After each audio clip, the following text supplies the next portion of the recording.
Hi, I'm Michael Smith. At Berklee College, we're committed to educating the public about the importance of higher education and its impact on our communities.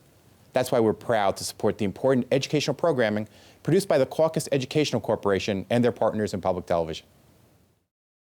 This special edition of One-on-One with Steve Adubato is brought to you from the Tisch WNET studios at Lincoln Center. Funding has been provided by RWJ Barnabas Health, Valley National Bank, Berklee College, Horizon Blue Cross Blue Shield of New Jersey Sharing Network, dedicated to saving lives through organ and tissue donation, the Healthcare Foundation of New Jersey, founded by the Jewish community, and by the law firm of Gibbons PC. Promotional support provided by The Record, North Jersey's trusted source, and NorthJersey.com, and by the New Jersey Business and Industry Association. This is One-on-One. I'm an equal American just like you are. The jobs of tomorrow are not the jobs of yesterday. Look at this. You got this? Here it is, man. Look at that. Life without dance is boring. When you first heard that they were doing Charlie Rose and Gayle King, didn't you go, what? Do you enjoy talking politics? No. People call me because they feel nobody's paying attention. Our culture, I don't think, has ever been tested the way it's being tested right now. Such a good question. High five.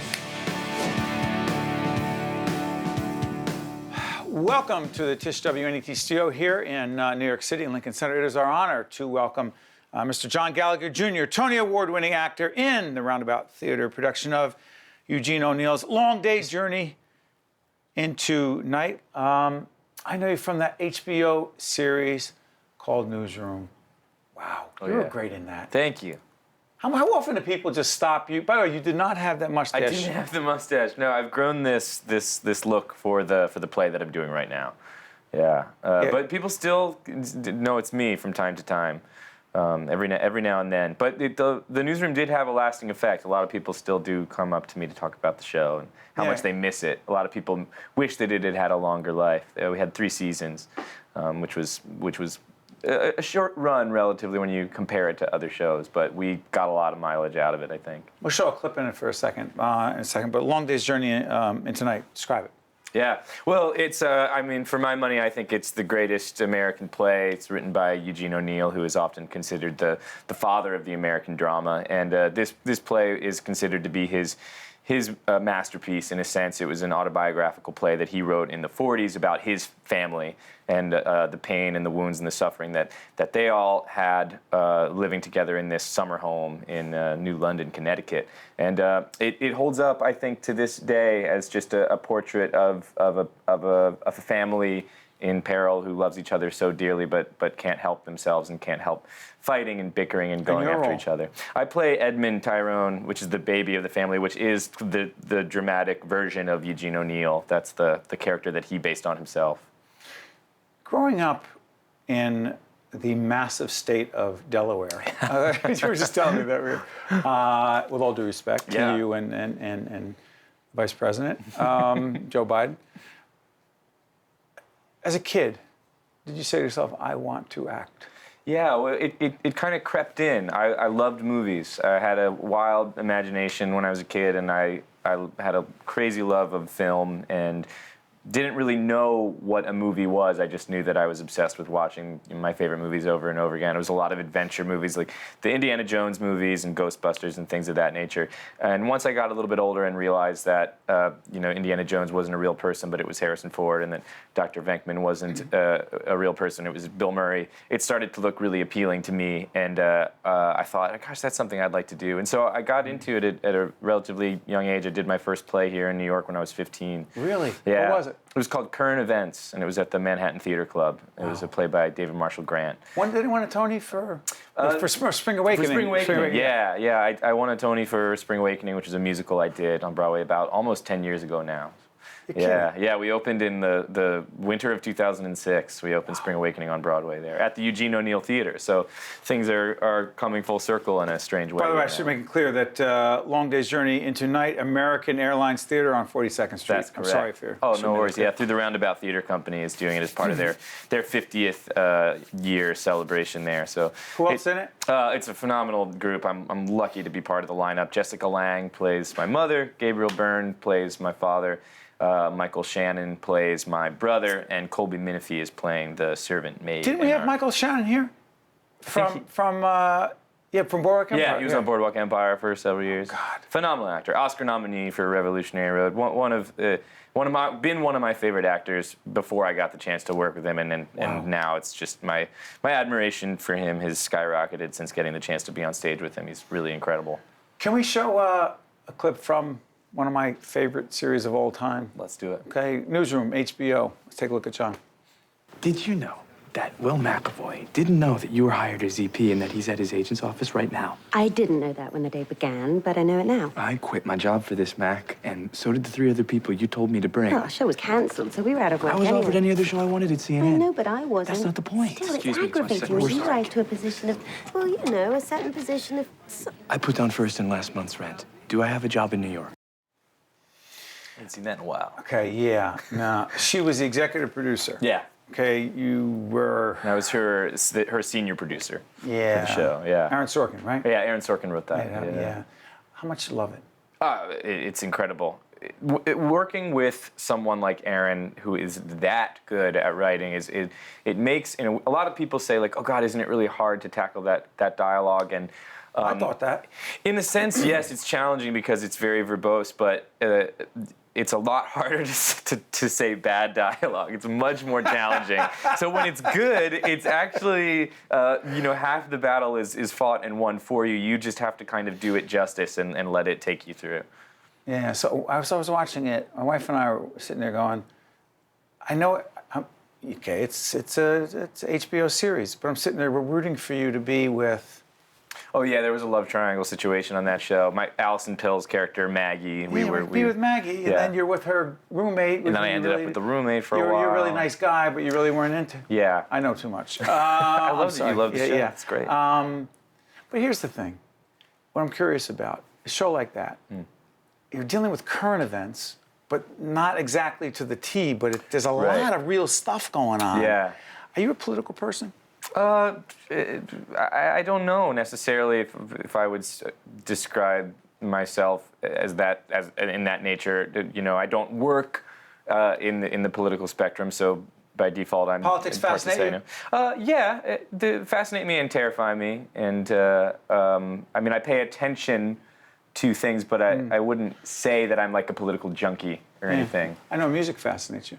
I love music. Talk yes, about I your do. music. Yeah, I love music. I write music and play music as well, in addition to the acting. I put out my first record in January. Called? 6 Day Hurricane. Available now on iTunes. Available now on iTunes. Yeah. I jumped on that line. Sorry, Yeah, please. It's available now on iTunes and other digital platforms. And look at you, right? 6 Day Hurricane. Could you please make everyone know why it has that name? Yeah, well, we made the record in the fall of 2012, and had no idea this was going to happen. But the day that we started recording was the day that Hurricane Sandy wreaked havoc upon the East Coast, and so it had this somber quality while we were making the record because we were really excited to be putting this thing down. But the East Coast was really suffering and hurting, and it was really sad. And a lot of the city didn't have power, but the studio where we made it in Brooklyn actually still did have power, and so I thought about what I was going to call the record, and we made it in 6 days in the midst of this force of nature, and so that's how I came up with the title of the record. And the last song connected to Wildwood, New Jersey? Yeah, that's right. The last song on the record is a little bit of a love letter to Wildwood, New Jersey, which was one of the spots that I would go to when I was a kid. My parents would take us to either one of the Delaware beaches, we'd go to Rehoboth Beach, or we would go to Wildwood. And so I have a fondness for many of the shore points. I got a setup question for you. Ready? Yeah. Knock this one out of the park. Springsteen or Bon Jovi? Gotta go Springsteen. I know. He's my hero. yeah, I saw him on Monday night. I just Over went. Bark- I did at Barclays. Barclays, you went? Yeah, it is incredible. Played for almost 4 hours. What makes him so incredible? For those of us who have seen him. Oh gosh, I'm not as much of an aficionado as you or Governor Christie. For me, the but songwriting, I just don't. I feel like he's unrivaled in his generation. Like he's an actual poet. Lyrically, it's unbelievable what he creates in a rock song, and then just the showmanship. How's he still do it? And he's in his mid-60s, guys? Yeah. How does he? 67 now, 66, I think. I How don't does know. he still do it? He played for almost 4 hours straight, no break. Not even the pretense of, oh, we're going to go off stage and then come back for the encore. They just plowed straight through and kept on playing. And it really is one of those things where you're in a stadium with thousands and thousands of people, and yet he creates an intimacy so effortlessly that makes you feel like it's happening in a smaller space than it actually is. It's really magical. By the way, we're doing this in May 2016. Would you guys tell me he played Purple Rain the other night? He did, yeah. You saw that? Yeah.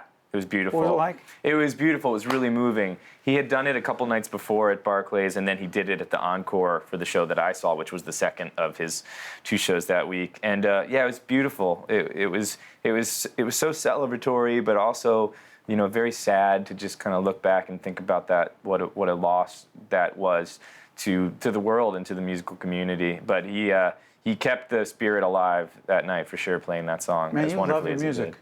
I do. I love music. You don't have to pick your music and acting. I mean, not necessarily. If I choose not to choose. Good for you. Because I like to do both, and the music thing right now, to be honest, it is more. I am doing it professionally because I am putting out records and playing shows.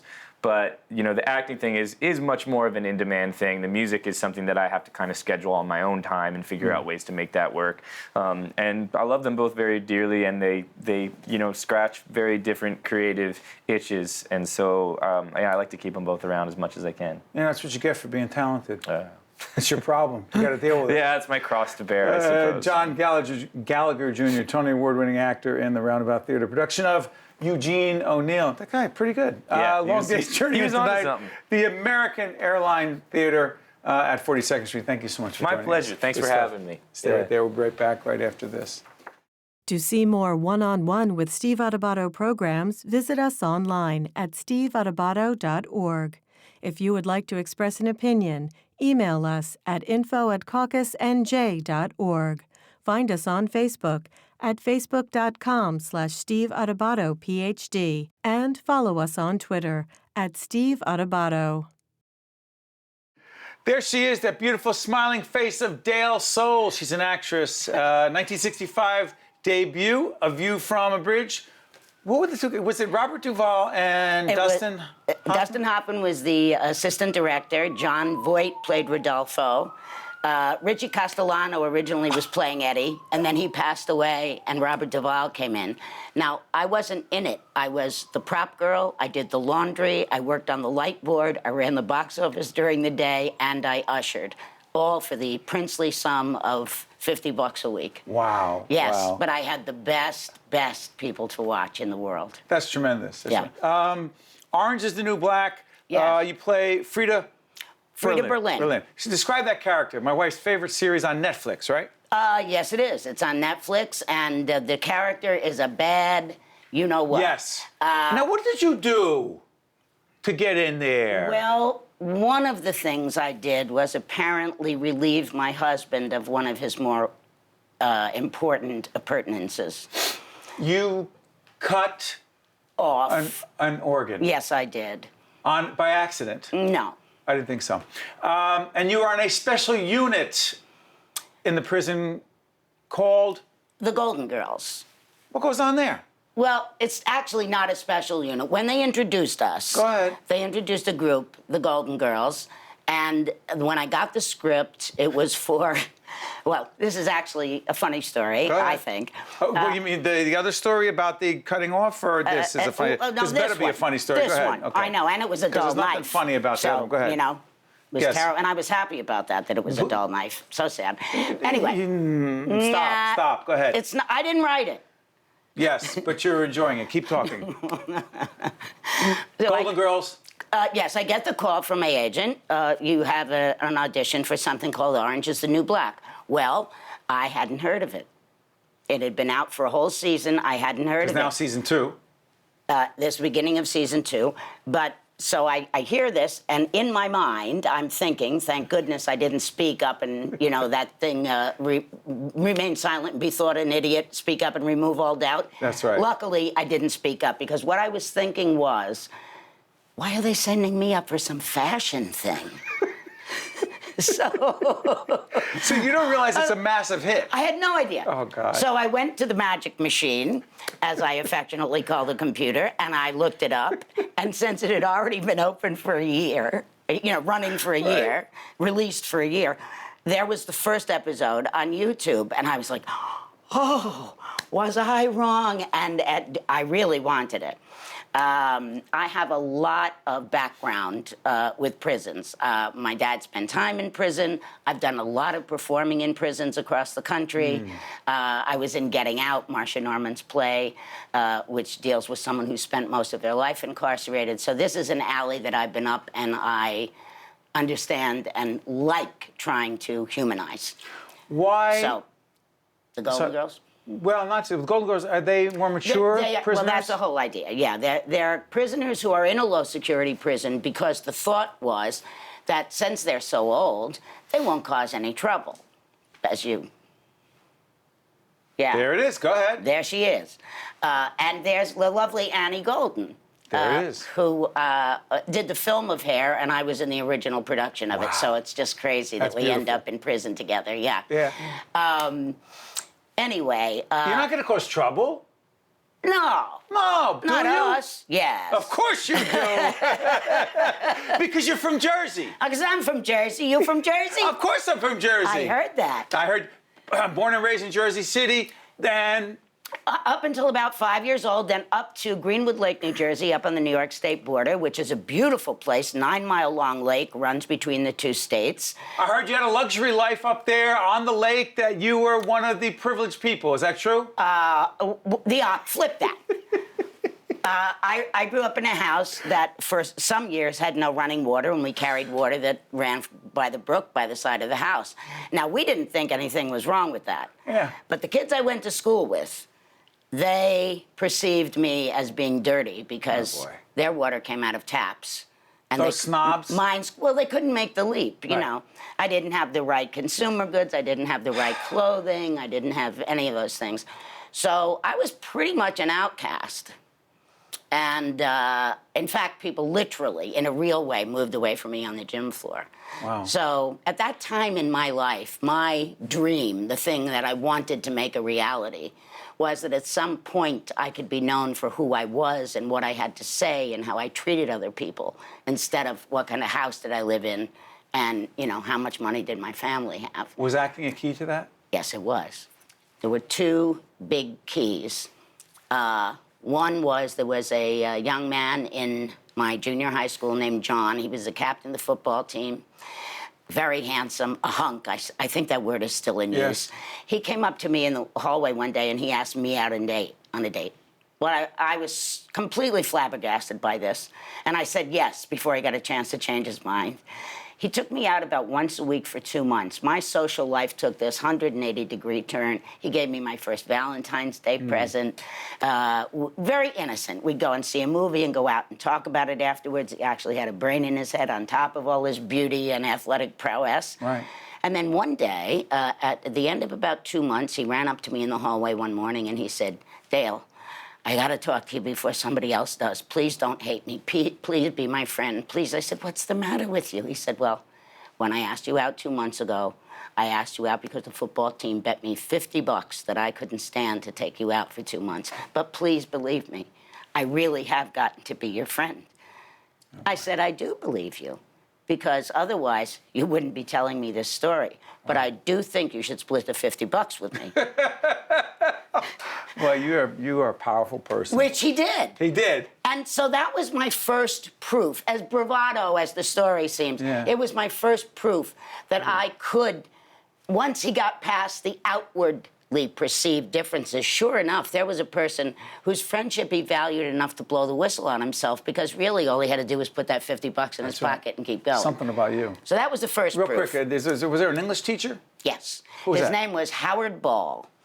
And he wrote for the Trends, as well as being an English teacher. He was a frustrated actor. He'd gotten married very early and had a child and realized the ups and downs of the theatrical profession were probably not going to be able to sustain his family. So he became a teacher. I was in his English class, and I was extremely depressed, and I was in a poem contemplating the pros and cons of suicide. And there was something about the poem that spurred him. And he came to me after class one day, didn't say anything about the poem. He told me the story of 3 theatrical pieces: Oklahoma, Brigadoon, and Riders to the Sea. Which do you like best, he said. I said, I loved Oklahoma, the story of Oklahoma. Wow. He said, which character did you like best? I said, Aunt Eller. Why Aunt Eller? I said, well, because she was the peacemaker. If she hadn't pulled out that gun at the hoedown, everybody would have killed each other and the play couldn't have gone on. So he said, okay, if I can convince the music teacher, Lola Laverne Bevington, to do a production of Oklahoma, we're going to do it and you'll be Aunt Eller. So we did. Now, this is what got me.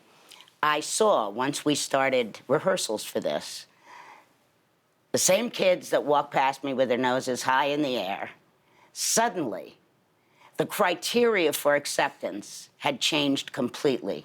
From who saved who a seat in the lunchroom, how much did your dad make, how many dates did you have to turn down for the prom, to what could you contribute to this cooperative effort?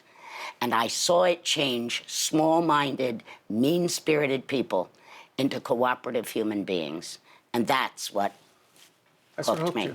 Yep. You know, Dale, by sharing those 2 stories, I have no idea, but I'm confident you just helped a lot of people, impacted a lot of people, and let them know that who they are at the core matters a heck of a lot more than what appears to be on the surface. Thank you.